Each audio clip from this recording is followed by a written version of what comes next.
성경은 창세기부터 요한계시록까지 66권이나 기록이 되어 있어요. 이 66권의 성경 속에 가장 긴 책이 시편이고요. 150편까지 있잖아요. 이 150편의 시 가운데 3분의 2가 누구의 찬양이냐면요, 누구의 고백이냐면요, 다윗의 고백이에요. 다윗이 이렇게 많은 것을 고백했다는 말은 그만큼 다윗이 하나님 앞에 많은 은혜를 경험했다는 거예요. 은혜가 많기에 할 말이 많은 거예요. 간증이 많은 거예요. 여러분 삶에도 이런 은혜가 있기를 주의 이름으로 축복합니다. 다윗이요, 오늘 우리에게는 이런 말을 합니다. 24절에 여호와를 섬기는 너희들아 강하고 담대하라, 이렇게 말해요. 강하라, 담대하라. 여러분 어떠십니까? 여러분 하루하루 살면서 강하고 담대할 수 있는 일들, 강하고 담대할 거리들이 많이 있습니까? 아마 어떤 분은 이런 이야기해요. 하루하루 사는 것이 조마조마하고 하루하루 사는 것이 너무 힘에 겨운데 강하고 담대하라는 말은 나와 전혀 관계없는 말입니다. 이런 말들 하는 분들이 적지 않거든요. 사실 시편 31편도요, 다윗이 맨 마지막에 와서는 강하고 담대하라 이렇게 말하지만 실제로 1절부터 18절까지 오는 동안 다윗은 자신의 삶을 구구절절히 고백했는데, 이 다윗의 처지를 바로 안다면 강하고 담대하라는 말 사실 함부로 할 수 없는 말입니다. 4절에 보면 다윗이 무슨 말을 했냐면요, 원수들이 나를 잡으려고 그물을 쳤는데 내가 바로 그 그물에 걸린 자와 같습니다. 9절에서는 뭐라고 고백했냐면요, 하나님 내가 너무 힘듭니다. 너무 고통스럽습니다. 내가 너무 힘이 들어서 밤에 잠을 자지 못하고 근심하기를 내 온 몸이 녹아 들어가는 것 같습니다. 내 뼈가 녹는 것 같습니다. 내 심장이 녹는 것 같습니다. 이런 고백을 해요. 13절에서는 이렇게 말합니다. 하나님, 내가 지금 죽을 지경인데요, 원수들이 지금 내 생명을 위협하는데 제가 곧 죽을 것만 같습니다. 이런 고백을 합니다. 여러분 혹시 이런 경험이 있습니까? 누군가가 여러분들의 삶을 쥐어 흔들 때, 환경들이 여러분들의 삶을 조여올 때, 이리 보아도 저리 보아도 살 길이 없을 때, 그때 누군가 여러분들에게 와서 이렇게 말합니다. 힘내세요. 강하고 담대하세요. 믿음으로 일어서세요. 안 들립니다. 전혀 들리지 않습니다. 여러분, 내가 지금 죽을 지경인데, 내가 지금 녹다운 될 지경인데, 그때는 누군가 나를 위로하는 음성마저 귀찮게 들리고 그 위로하는 음성마저 막 대항하고 싶은, 대적하고 싶은 울화가 치미는 것이 우리의 삶입니다. 그런데 다윗이요, 이 모든 과정을 이겨낸 다음에 우리에게 말하기를 강하고 담대하라 이렇게 말해요. 왜요? 이 모든 과정을 이겨냈기 때문이에요. 오늘 저 앞에 나오신 여러분, 하나님이 오늘 이 다윗의 음성을 통해서 여러분들의 삶을 일으키기를 원하시는 줄로 믿으시기 바랍니다. 우리는 다 나름대로 힘들고 지치고 어려운 삶을 살아요. 내 문제가 가장 커 보이고 내 문제가 가장 심각해 보이고 나만 세상에서 가장 힘든 자처럼 여기며 살아가는 것이 바로 우리 인생입니다. 사람들이 그렇게 말하잖아요. 뭐 고까지 것 가지고 뭐 그 정도 가지고 그럽니까? 그렇지만 실제로 당하는 분은 그렇지 않거든요, 여러분. 성도 여러분, 어떻게 우리 속에 있는 이 많은 문제들, 시련들, 아픔들을 이기고 우리도 강하고 담대할 수 있을까요? 여러분, 다윗이 그 비결을 말합니다. 다윗이 나는 힘들었어요. 나는 죽을 것 같았어요. 나는 그물에 걸렸어요. 나는 생명이 위태로워요. 지금 내 삶은 녹아내리고 있어요. 라고 하는 삶 속에서 다윗이 일어섰어요. 힘을 냈어요. 강해졌어요. 무엇 때문에요? 다윗이 이렇게 고백합니다. 19절에요. 하나님께서 나를 위해서 쌓아두신 은혜를 주셨기 때문이다. 쌓아두신 은혜를 주셨기 때문입니다. 제가 성경을 다 찾아봤어요. 도대체 쌓아두신 은혜가 뭘까? 여러분, 성경 어디에도요, 다윗이 말하고 있는 이 쌓아두신 은혜라는 표현이 여기 딱 한 번밖에 안 나와요. 다른 데는 나오질 않아요. 여러분, 다윗이 이렇게 고백하고 있어요. 하나님이 나를 위해서요 쌓아두신 은혜가 있다고요. 여러분들을 위해서 쌓아두신 은혜가 있다고요. 도대체 그 은혜가 뭘까요? 다윗이요, 어린 시절 하나님 앞에 부름받았을 때부터 왕이 되는 순간까지 뭘 했냐면요, 주님을 위해서 살았어요. 주님을 위해서 신앙적 행동을 했어요. 주님을 위해서 신앙적 삶을 살았어요. 그런데 아버지가요, 그것을 차곡차곡 받으시고 기억하셨다가 다윗이 위기가 왔을 때, 다윗에게 은혜가 필요했을 때 아버지가 그것을 다윗을 위하여 베푸신 것, 이것이 쌓아두신 은혜라는 사실을 깨닫기를 축원합니다. 그동안 다윗의 신앙을 하나님이 하나라도 버리지 않으셨다고 말이에요. 성경에 이런 말씀이 있는 거 기억합니까? 주님은 우리가요 선지자의 이름으로 냉수 한 그릇 대접한 것까지 기억하시고 결단코 상을 잊지 아니할 거라고 말이에요. 여러분, 다윗이 주님을 위하여 신앙적 삶을 살았다니까요. 주님을 위해서 무언가, 주님을 위해서 자신이 최선을 다하여 주님을 섬긴 그 모든 과정을 아버지가 다 받으시고 아버지가 다 기억하셨다가 그것을 다윗을 위하여 차곡차곡 쌓아두셨다가 지금 다윗에게 주님의 은혜가 필요할 때 주께서 그 은혜를 다윗만을 위하여, 왜요? 다윗이 쌓아뒀기 때문에, 다윗이 쌓아뒀기 때문에 그 은혜를 하나님이 주셔서 다윗이 그것을 통해서 모든 위기를 이기고 원수를 이기고 모든 문제를 이기고 강하고 담대하게 일어선 줄로 믿으시기를 축원합니다. 성도 여러분, 다윗이 쌓아둔 은혜 무엇일까요? 다윗이 무엇을 하나님 앞에 신앙했길래 아버지가 그것을 잘 쌓아두셨다가 은혜를 주셨을까요? 다윗은요, 주님을 찬양하는 일에 우선했어요. 아마 저는 이런 생각을 했어요. 다윗이 하나님을 찬양하는 일에 얼마나 열심히 했는지. 여러분, 시편의 모든 기록은 주님 앞에 드리는 찬양이었습니다. 찬양이 뭐죠? 하나님을 기쁘시게 하는 거예요. 하나님 경배하는 거예요. 우리 그런 고백하지요? 우리의 입으로 드리는 제사라고요. 찬양은 내 입으로 하나님 앞에 예배를 드리는 것과 같은 것이라고요. 하나님은 다윗의 찬양을 받으셨어요. 다윗의 찬양의 고백을 들으셨어요. 그래서 그 다윗이 하나님을 경배하고 높이고 찬양할 때마다 하나님이 다윗을 위하여 은혜를 차곡차곡 쌓아두셨다가 하나님이 필요할 때 마치 저축한 거 꺼내 쓰듯이 아버지가 다윗의 삶에 놀라운 은혜로 함께 하신 줄로 믿으시기를 축원합니다. 설교를 준비하면서 너무 은혜되는 글을 하나 읽었어요. 그래서 누군지 아무리 이름을 찾아보려고 해도 이름이 없더라고요. 한 목사님이 개척교회를 섬기는데 병이 들었어요. 쓰러졌어요. 꼼짝할 수 없을 만큼 몸이 문제가 생겼어요.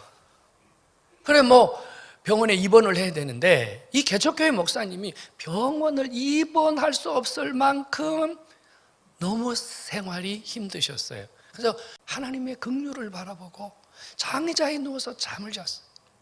혼자 아무것도 할 수 없는 그런 몸이었어요. 근데 이분이 가만히 누워있다가 이렇게 누워있을 것이 아니라 성경이라도 읽어야 되겠다. 여러분들이 앉아있는 그 의자에 몸을 이렇게 의지하고 성경을 읽기 시작했는데 성경을 읽다가 이 목사님의 가슴 속에 확 들어오는 말씀 한 절이 있었어요. 바로 시편 69편 30절과 31절인데요. 무슨 내용이냐면요, 하나님을 찬양하는 것은, 주님을 찬양하는 것은 곧 뿔이 달린 황소를 하나님 앞에 드리는 것보다 하나님을 더 기쁘시게 하는 것이라 믿으시기 바랍니다. 이분이요, 은혜를 받은 거예요. 내가 성경만 읽을 게 아니라 찬송을 해야 되겠구나. 그래서 찬송가를 피고요, 하나님 앞에 찬송하기 시작했습니다. 처음에는 아는 찬송부터 시작했어요. 나의 갈 길 다가도록 내 평생 소원 이것뿐 내주는 반석이시니, 뭐 아는 찬송을 시작했는데 하루에요 2시간, 3시간, 며칠을 찬송을 부르다 보니까 아는 찬송이 다 거덜이 났어요. 그래가지고 찬송가 모르는 거 있잖아. 우리 찬송 모르는 거 모르는데 한 번도 배워보지도 못했는데 음정도 모르고 박자도 모르고 그냥 가사의 은혜를 받고 읽듯이 찬송 안에 있는 그 가사들을 가지고 하나님 앞에 찬송을 하는데 이분 마음이 뜨거워지기 시작했어요. 그래서 한번 일어서 볼까? 그런 마음이 들더래요. 그래서 이분이 의자를 이렇게 의지해서 의자를 손을 듣고 보듯이 일어섰대요. 얼마나 눈물이 나는지 이분이요 서가지고요 하나님을 찬양하기 시작했어요. 그리고 며칠 동안 더 찬양을 하다가 이분이 그날은 또 이런 마음이 들더래요. 손을 한번 떼볼까? 손을 뗀 거예요. 다른 때 같았으면요 이리 쓰러지고 저리 쓰러져야 될 이분이 손을 떼도요 조금 몸만 부들부들 떨릴 뿐 문제가 없더라는 거예요. 그는 그때 성전 미문에 앉아있는 안진뱅이가 일어나서 걷기도 하고 뛰기도 했던 그 은혜를 기억하면서 주님 앞에 서서 찬양을 하기 시작했는데요 3시간을 서서 찬양을 했대요. 여러분, 찬양이 뭔 줄 아세요? 하나님의 은혜가 우리에게 임하는 통로인 줄로 믿으시기 바랍니다. 다윗이요 평소에 하나님께 찬양을 많이 드렸거든요. 하나님을 많이 높였거든요. 하나님을 많이 기쁘시게 했거든요. 그랬더니 다윗이 지금 곤고해요. 다윗이 힘들어요. 다윗이 지금 원수들에게 압제를 당해요. 그러니까 아버지가요 나를 높이고 나를 경배하고 나를 찬양한 다윗이 위기를 당하니까 아버지가 그동안 다윗이 주님 앞에 쌓아놓은 그 은혜를 기억하시고 하나님이 다윗의 손을 붙들고 다윗을 일으키시고 다윗의 놀라운 기적을 주신 줄로 믿으시기를 축원합니다. 찬양입니다. 찬양의 힘을 아시잖아요. 사울이 막 미쳐가지고 창을 던지고 죽이려고 할 때 그 다윗이요 찬양을 드리니까 사울 왕의 마음을 사로잡았던 악귀들이 귀신들이 물러가더라 이 말이에요. 여러분, 찬양은 하나님이 우리에게 주시는 은혜의 통로요 하나님 앞에 은혜를 쌓아서 우리가 위기 때 기적을 받는 통로임을 믿으시기를 축원합니다. 또 하나는요 다윗이요 하나님 앞에 은혜를 쌓아두었대요. 뭐예요? 다윗이 이렇게 고백합니다. 지금 원수들에게서 다윗이요 꼼짝할 수가 없어요. 숨을 쉴 수가 없어요. 기도할 수도 없고 찬양할 수도 없고 아무것도 할 수 없어요. 그 다윗이 고백하기를 내가 마치 죽게 끊어진 자와 같습니다. 그 말은 나에게는 이제 사형이 내려진 것과 같다. 더 이상 아무것도 할 수 없을 것 같다. 그래서 다윗이 뭐를 했냐면요 그 절망의 상황에서요 끙끙 끙끙 앓았다고요. 기도를 한 게 아니고요 아버지 죽겠어요, 아버지 죽겠어요, 살려주세요 끙끙 앓았다고요. 근데 무슨 일이 벌어진 줄 아십니까? 다윗이 이렇게 고백합니다. 내가 평소에 여호와께 기도하고 간구해서 하나님 앞에 내 목소리를 들려드렸더니 그분이 내 목소리를 기억하시고 내가 끙끙 앓는 그 자리에 내 목소리를 듣고 찾아오셨다. 이것이 다윗에게 베푸신 다윗이 쌓아둔 은혜를 통하여 일어선 비결인 줄로 믿으시기를 축원합니다. 성도 여러분, 하나님이요 우리가 주님 앞에 평소에 열심히 기도해서 하나님 앞에 기도를 많이 쌓아놓으면요 기도할 수 없을 때 정말로 기도할 수 없을 때, 그때 하나님께서 그 쌓아둔 은혜로 여러분들의 삶 속에 찾아오시고 기적을 주시고 여러분들이 할 수 없는 그것을 하도록 역사해 주시는 줄로 굳게 믿고 기도로 일어서시기를 주의 이름으로 축원합니다. 기도 목소리를 저축하셔야 돼요. 기도 목소리. 성도 여러분, 기도의 위력을 아십니까? 우리가 하나님 앞에 기도하는 것, 우리가 하나님 앞에 신음하는 것, 우리가 하나님 앞에 우리의 목소리를 들려드리는 것, 그것은 자그마치 하나님의 보좌에 하나님이 내게 주실 은혜를 저축하는 것이요, 그 기도의 결과가 여러분들의 삶이 곤고할 때 기적을 만드는 통로임을 믿으시기 바랍니다. 기도하셔야 돼요. 여러분, 기도하셔야 돼요. 여러분 주변에 한번 보세요. 기도하는 사람들 말입니다. 기도하는 사람들은요, 위태한데도요 쓰러지지 않아요. 왜 그런 줄 아세요? 평소에 기도 많이 해서요, 하나님이 주실 은혜를 쌓아뒀기 때문이에요. 여러분, 예배당에서만 기도하는 게 아니에요. 길을 가면서도 기도해도 돼요. 자동차 운전하면서 기도해도 돼요. 여러분 밥 지으면서 기도해도 돼요. 일하면서 기도해도 돼요. 문제는요, 내 기도의 분량이 하나님이 은혜를 베푸실 만큼 하나님의 보좌 앞에 쌓여야 된다는 거예요. 여러분께 한번 여쭤볼게요. 여러분 기도의 분량이 얼마큼 쌓여 있나요? 아버지 저 힘들어요, 저에게 좀 은혜를 좀 주세요 할 만큼, 그래서 주님이 어떤 은혜든지 주실 만큼 기도의 분량이 쌓여 있나요?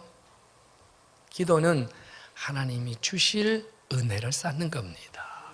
또 하나는요, 여러분 이런 생각을 해봤어요. 성경에서 정말로 주님을 가장 많이 사랑한 사람이 있다면 누굴까 생각했어요. 누가 주님을 가장 많이 사랑했을까? 아마 주님을 사랑하는 일에 제 앞선 자를 꼽으라면 그는 분명히 다윗일 겁니다. 여러분 다윗 말이에요. 다윗이 얼마나 주님을 사랑한 줄 아세요? 다윗이 왕이 되었잖아요. 그래서 상하 궁전에 정말 최고의 삶을 누리지 않았습니까? 근데 다윗의 마음속에 늘 걸리는 게 있었어요. 뭐죠? 나는 이렇게 좋은 데 거하고 있는데 하나님은 텐트, 성막, 하나님은 지금 저 초라한 곳에 거하고 있다. 이것이 늘 다윗에게 죄송스러웠어요. 그래서 하나님 앞에 구했잖아요. 하나님, 제가 아주 멋진 예배당 하나 지어서 하나님께 드리겠습니다. 그랬더니 하나님, 안 돼. 내가 너를 통해서는 예배당 안 받을 거야. 참 주님도 이상하시죠? 다윗이 그동안 힘을 많이 가졌거든요. 돈도 많이 있고요. 나라도 지금 강한 나라가 되었거든요. 뭐 주님이 오케이 그러면 정말 세계에서 제일 멋진 예배당을 지어드릴 텐데 하나님 그랬어요. 그런데도 다윗이요 포기하지 않았어요. 왜요? 주님 사랑하니까. 그래서 뭐 했냐면요, 비록 그는 예배당을 짓지 못했지만 누군가가 예배당을 지을 수 있도록 예배당을 지을 수 있는 최고의 재료들을 모아놓고 하나님 앞에 자기가 갖고 있는 사랑을 고백했어요. 누가 예배당 지었어요? 솔로몬이 지었잖아요. 다윗이 만들어 놓은 것을 조립한 것뿐이에요. 성도 여러분, 이게 뭐죠? 사랑이에요. 사랑은 뭐 하는 거예요? 자신의 전부를 드려도 무엇을 드려도 아깝지 않은 거예요. 사랑하는 것은요 두려움도 없고, 사랑하는 것은요 아까울 것도 없고, 사랑하는 것은요 못할 것도 없는 거예요. 성도 여러분, 다윗이 하나님을 이렇게 사랑했더니, 그래서 하나님을 사랑하는 만큼 진실하게 아낌없이 헌신했더니 하나님께서 이런 다윗의 신앙을 보시고 원수들을 그 앞에서 엎드러지게 하시고 하나님이 그를 일으켜 세운 줄로 믿으시기를 축원합니다. 여러분, 사랑한 만큼 사랑받습니다. 주님 얼마큼 사랑하세요?